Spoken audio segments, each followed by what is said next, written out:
Штогадовы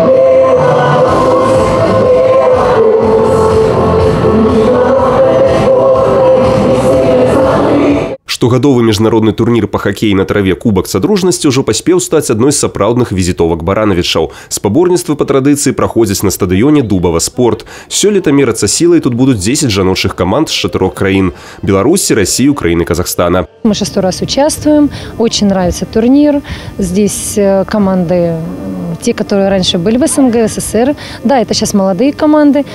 Мы в чемпионатах не видимся, но благодаря такому чемпионату Содружества мы встречаемся. Уровень данного турнира мы оцениваем очень высоко, потому что команды клубные Беларуси, Украины и Россия в рейтинге занимают очень хорошие места.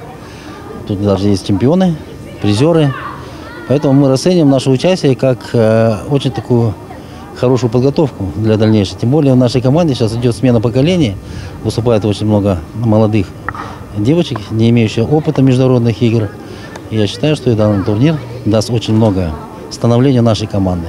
Хоккей на траве – спорт вельмі папулярны ва ўсім свеце. Ён уваходзіць у тройку лідараў сярод гульнявых відаў спорту па колькасці тых, хто імі займаецца. У нашай краіне, напрыклад, у хоккея на траве уже больше за 2500 прихильников, и гэтая лічба только расце. Хоккей на траве сейчас идет, развивается большими шагами. У нас открываются новые отделения, так проводится, во всех у нас областных центрах есть наше отделение хоккея на траве.